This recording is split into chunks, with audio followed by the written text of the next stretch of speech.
ಮದ್ದೂರು ಗಲಾಟೆ ಈಗಾಗಲೇ ಕಂಟ್ರೋಲ್ಗೆ ಬಂದಿದೆ. ಇವತ್ತು ಶಾಂತಿ ಸಭೆಯನ್ನು ನಮ್ಮ ಜಿಲ್ಲಾ ಸಚಿವರು ಕೂಡ ಮಾಡ್ತಾ ಇದ್ದಾರೆ. ಎರಡೂ ಸಮುದಾಯದವರು ಶಾಂತಿಯಿಂದ ಹೋಗಬೇಕು ಅಂತೇಳಿ ಇವತ್ತು ಸಭೆಯನ್ನು ಕರೆದಿದ್ದಾರೆ. ಈ ಮಧ್ಯೆ ಯಾರು ತಪ್ಪು ಮಾಡಿದ್ದಾರೆ ಅವರನ್ನು ಯಾವುದೇ ಕಾರಣಕ್ಕೂ ನಾವು ರಕ್ಷಣೆ ಮಾಡೋಕ್ಕೆ ಹೋಗೋದಿಲ್ಲ.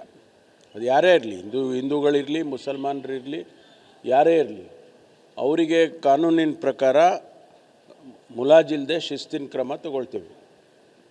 ಇವತ್ತು ನಾವು ಎಲ್ಲ ಇಡೀ ರಾಜ್ಯದಲ್ಲಿ ಶಾಂತಿಯಿಂದ ನಡೀತಾ ಇದ್ದಂಥ ಸಂದರ್ಭದಲ್ಲಿ ಒಂದು ಸಣ್ಣ ಒಂದು ಊರಿನಲ್ಲಿ ಈ ರೀತಿ ಗಲಾಟೆ ಮಾಡೋದಕ್ಕೆ ಅವರು ಮಾಡ್ತಾರೆ ಅಂತಂದಾಗ ಅವ್ರನ್ನ ಸುಮ್ಮನೆ ನಾವು ಬಿಡೋಕ್ಕಾಗತ್ತಾ? ಈಗಾಗಲೇ 15 ಜನ ಅರೆಸ್ಟ್ ಮಾಡಿದ್ದಾರೆ. ಇನ್ನೂ ಕೂಡ ಅವ್ರು ಯಾರು 4-5 ಜನ ತಪ್ಪಿಸ್ಕೊಂಡಿದ್ದಾರೆ, ಅವ್ರನ್ನೂ ಕೂಡ ಹುಡುಕಿ ಅರೆಸ್ಟ್ ಮಾಡ್ತಾರೆ. ಕಾನೂನಿನ ಕ್ರಮ ಒಂದು ಕಡೆ ಮಾಡ್ತೀವಿ, ಇನ್ನೊಂದು ಕಡೆ ಶಾಂತಿಯಿಂದ ಇರಬೇಕಲ್ವ. ಇವರು ಕಲ್ಲು ಎಸೆಯೋದು ಮಾಡೋದು ಈ ರೀತಿ ಎಲ್ಲ ಪ್ರಚೋದನೆ ಮಾಡಿದರೆ ಸುಮ್ಮನೆ ಬಿಡೋದಿಲ್ಲ, ಅವ್ರು ಯಾರೇ ಇರಲಿ. ಇವತ್ತು ನಾವು ಎಲ್ಲ ರೀತಿಯಲ್ಲೂ ಕೂಡ ಶಾಂತಿಯಿಂದ ಹೋಗಬೇಕು ಅಂತ ಇಡೀ ರಾಜ್ಯದಲ್ಲಿ ಎಲ್ಲ ಕಡೆ ಚೆನ್ನಾಗಾಗಿದೆ. ಆದರೆ ಇಲ್ಲಿ ಈ ಘಟನೆಯಿಂದ ಅನೇಕ ಬೆಳವಣಿಗೆಗಳಾಗುತ್ತೆ. ಆಮೇಲೆ ಹೊರಗಡೆಯಿಂದ ಹೋಗಿ ಗಲಾಟೆ ಮಾಡೋದು, ಪ್ರಚೋದನೆ ಮಾಡೋದು ಈ ರೀತಿ ಎಲ್ಲ ಕೂಡ ಮಾಡಬಾರ್ದು.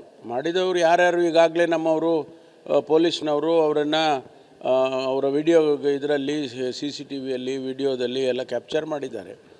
ಯಾರ್ಯಾರು ಅವರು ಅದರಲ್ಲಿ ಭಾಗಿಯಾಗಿದ್ದರು, ಗಲಾಟೆ ಮಾಡಿದರು ಅನ್ನೋದನ್ನು ನೋಡಿ ಅವ್ರ ಮೇಲೆ ಕ್ರಮ ತಗೊಳ್ತಾರೆ. ಒಟ್ಟಾರೆ ನನ್ನ ಮನವಿ ಏನಂದರೆ ಶಾಂತಿಯಿಂದ ಹೋಗೋದಕ್ಕೆ ಎಲ್ಲರೂ ಕೂಡ ಸಹಕರಿಸಬೇಕು. ಮತ್ತು ಯಾರು ತಪ್ಪು ಮಾಡಿದ್ದಾರೆ ಅವ್ರನ್ನ ಮುಲಾಜಿಲ್ಲದೆ ನಾವು ಕಾನೂನು ರಕ್ಷಣೆ ಮಾಡುವಾಗ ಕಾನೂನು ಕ್ರಮ ತಗೊಳ್ತೀವಿ. ಆದರೆ ನೀವು ಕಾನೂನನ್ನು ನಿಮ್ಮ ಕೈಗೆ ತೊಗೋಬಾರ್ದಲ್ಲ. ನಿಮ್ಮ ಕೈನಲ್ಲಿ ಯಾರೂ ಕೂಡ ಕಾನೂನನ್ನು ತಗೊಳ್ಳೋದಕ್ಕೆ ನಾವು ಬಿಡೋದಿಲ್ಲ. ಪೂರ್ವನಿಯೋಜಿತ ಕೃತ್ಯ ಅಂತ ಅದನ್ನು ಪರಿಶೀಲನೆ ಮಾಡ್ತಾ ಇದ್ದಾರೆ. ನಮ್ಮ ಇಲಾಖೆಯವರು, ಪೊಲೀಸ್ನವರು ಪರಿಶೀಲನೆ ಮಾಡ್ತಿದ್ದಾರೆ. ಒಂದು ವೇಳೆ ಪೂರ್ವ ನಿಯೋಜಿತ ಕಾರ್ಯಕ್ರಮ ಆ ಥರ ಆಗಿದೆ ಅಂತಂದರೆ ಯಾರು ಪೂರ್ವ ನಿಯೋಜಿತ ಮಾಡಿದವ್ರು ಯಾರಾದರೂ ಇರಬೇಕಲ್ಲ, ಅವರನ್ನು ಐಡೆಂಟಿಫೈ ಮಾಡ್ತೀವಿ, ಅವ್ರ ಮೇಲೆ ಕಾನೂನಿನ ಕ್ರಮ ತಗೊತೀವಿ. ಪೊಲೀಸರ ಒಂದು ಭದ್ರತೆ ವೈಫಲ್ಯ ಕೂಡ ಆಗಿದೆ ಅಂತ. ಪೊಲೀಸರ ಭದ್ರತೆ ವೈಫಲ್ಯ, ಕಲ್ಲು ಹೊಡೆಯೋದು ಪೊಲೀಸರು ಹೊಡೆದ್ರ? ಕಲ್ಲು ಯಾರು ಹೊಡೆದರು? ಹಾಗಾಗಿ ಪೊಲೀಸರದ್ದು ಆನಂತರ ಬರುತ್ತೆ. ಮೊದಲು ಮಾಡಿದವ್ರು ಯಾರು? ಫಸ್ಟು ಕ್ರಿಯೇಟ್ ಮಾಡೋರು ಯಾರು? ಅವ್ರು ತಾನೇ ಮೊದಲು ಮಾಡೋರು. ಅದನ್ನು ಆನಂತರ ಪೊಲೀಸ್ ಬರುತ್ತೆ. ಪೊಲೀಸು ಮೊದಲೇ ಹೋಗಿ ಕಲ್ಲು ಹೊಡೀರಿ ಅಂತ ಹೇಳಿದ್ರ? ನಾಳೆ BJP ನಿಯೋಗ ಬೇರೆ ಭೇಟಿ ಮಾಡ್ತೀವಿ. ಅವರು ಹೋಗಲಿ, ಅವರು ಹೋಗೋದಕ್ಕೆ ಯಾರು ಬೇಡ ಅಂತಾರೆ? ಈ ಸಂದರ್ಭದಲ್ಲಿ ಎಲ್ಲರೂ ಸಹಕರಿಸಬೇಕು, ಶಾಂತಿನ ಕಾಪಾಡಬೇಕು. ಸುಮ್ಮನೆ ಹೋಗೋದು, ಪ್ರಚೋದನೆ ಮಾಡೋದು ಅದೆಲ್ಲ ಮಾಡಿದ್ರೆ ಸಹಿಸೋದಿಲ್ಲ.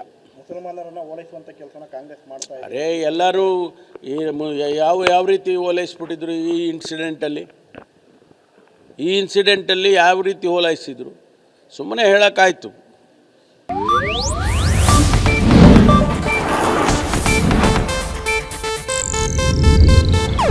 ಇದು ಏಷ್ಯಾನೆಟ್ ನ್ಯೂಸ್ ನೆಟ್ವರ್ಕ್ ಪ್ರಸ್ತುತಿ.